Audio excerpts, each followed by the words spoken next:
Hello, everybody. Welcome back to Mr. Reese Reading Animal Farm. We're going to be taking a look at Chapter 4 in this video. Alrighty, let's get started.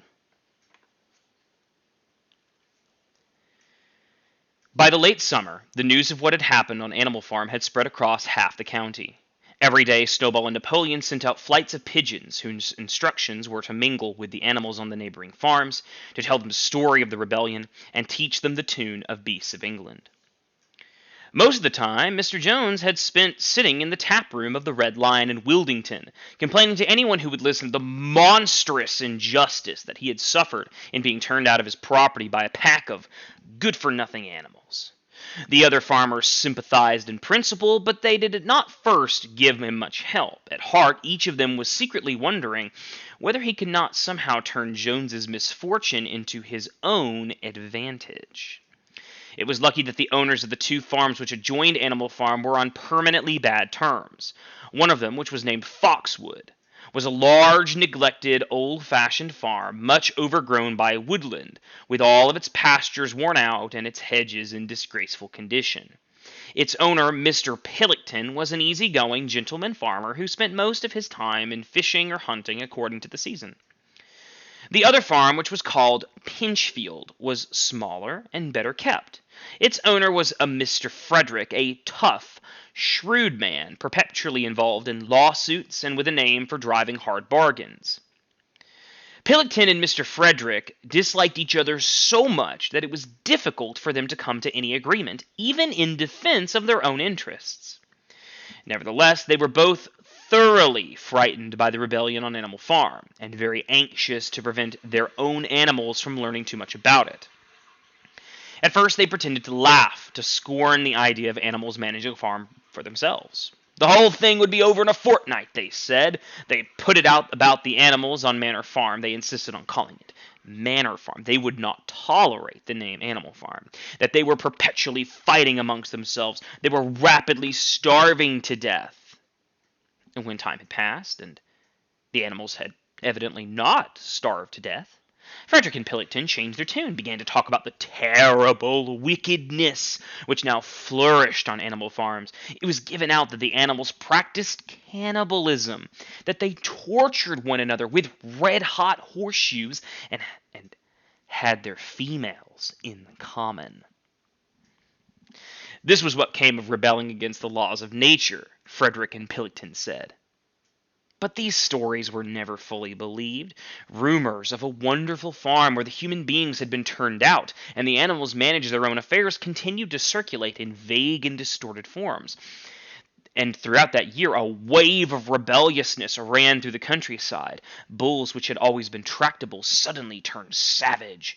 Sheep broke down their hedges and devoured the clover. Cows kicked the pail over. Hunters refused their fences and shot their riders to the other side. Above all, the tune and even the words of Beasts of England were known everywhere. The song had spread with astonishing speed. The human beings could not contain their rage when they heard this song, though they pretended to think it merely ridiculous. They could not understand how even animals could bring themselves to sing such contemptible rubbish. Any animal caught singing it was given a flogging on the spot. And yet the song was irrepressible. The blackbirds whistled in the hedges. The pigeons cooted in the elms. It got into the din of the smithies and into the tune of the church bells, and when the human beings listened to it, they secretly trembled, hearing in it a prophecy of their future doom. Early in October, when the corn was cut and stacked, and some of it was already threshed, a flight of pigeons came whirling through the air and alighted in the yard of Animal Farm in the wildest excitement. Jones and all his men, with half a dozen others from Foxwood and Pinchfield, had entered the 5-barred gate and were coming up the cart track that led to the farm. They were all carrying sticks, except for Jones, who was marching ahead with a gun in his hands. Obviously, they were going to attempt the recapture of the farm. Now, this had long been expected, and all preparations had been made. Snowball, who had studied an old book of Julius Caesar's campaigns, which he'd found in the farmhouse, was in charge of the defensive operations. He gave his orders quickly, and in a couple of minutes every animal was at his post. As the human beings approached the farm buildings, Snowball launched his first attack. All the pigeons, to the number of 35, flew to and fro the men's heads and muted upon them from midair. And while the men were dealing with this, the geese, who'd been hiding behind the hedge, rushed out and pecked viciously at the calves of their legs. However, this was only a light skirmishing maneuver intended to create a little disorder. The men easily drove off the geese with their sticks. Snowball now launched the second line of attack. Muriel, Benjamin, and all the sheep, with Snowball at the head of them, rushed forward and prodded and butted the men from every side, while Benjamin turned around and lashed at them with his small hooves. But once again the men with their sticks and their hobnailed boots were too strong for them, and suddenly at a squeal from Snowball, which was the signal for retreat, all the animals turned and fled through the gateway into the yard. The men gave a shout of triumph. They saw as they imagined their enemies in flight, and they rushed after them in disorder. But this was just what Snowball had intended.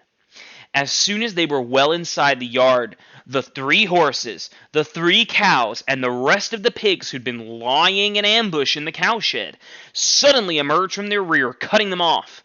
Snowball now gave the signal for the charge. He himself dashed straight for Jones.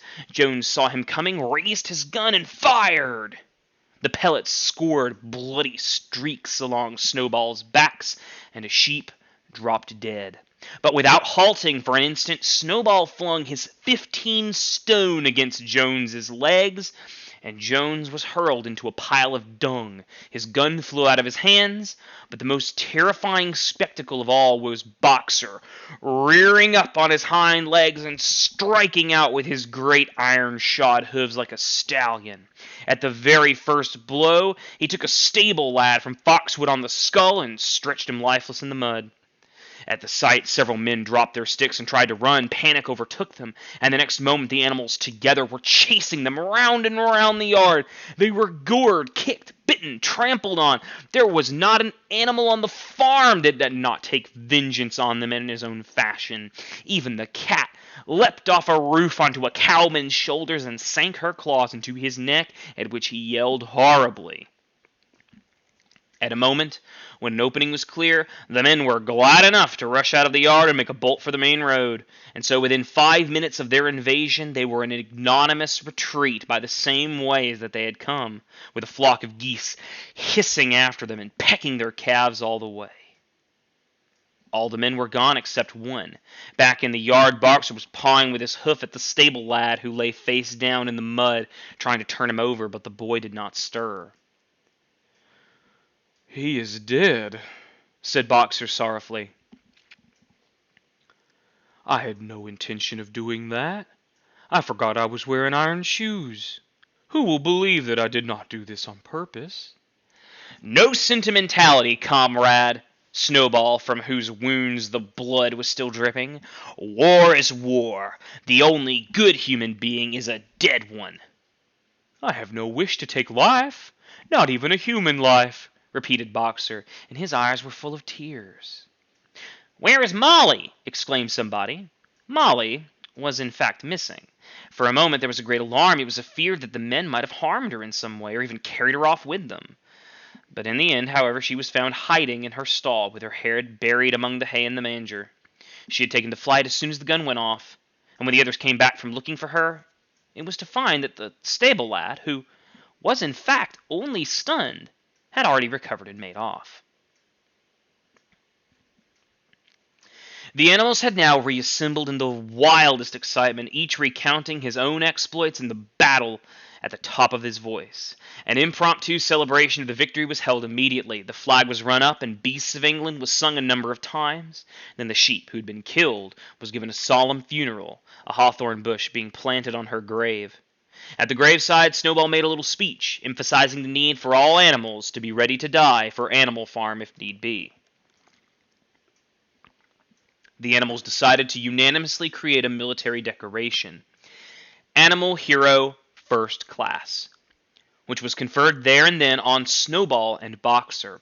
It consisted of a brass medal, which was really an old horse brass, which had been found in a harness room. And it was to be worn on Sundays and holidays.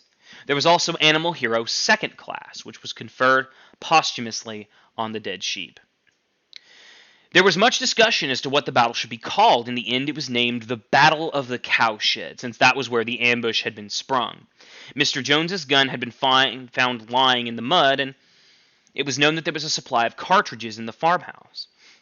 It was decided to set the gun at the foot of the flagstaff, like a piece of artillery, and to fire it twice a year, once on October the 12th, the anniversary of the Battle of the Cowshed, and once on Midsummer Day, the anniversary of the rebellion. Alrighty. That wraps up Chapter 4. So, with the humans being successfully repelled, that puts Animal Farm in a very good position. I always think it's funny to think that there's a book about Julius Caesar's campaigns in a farmhouse, but nevertheless. A few things to consider about this chapter. For one, the question that always comes to my mind when I finish reading this chapter is, where was Napoleon in all this? Snowball seems to have become the leader of sorts for this chapter, and Napoleon was not much present.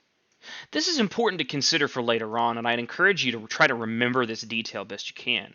That Napoleon doesn't really seem to be all that present, neither does Squealer for that matter.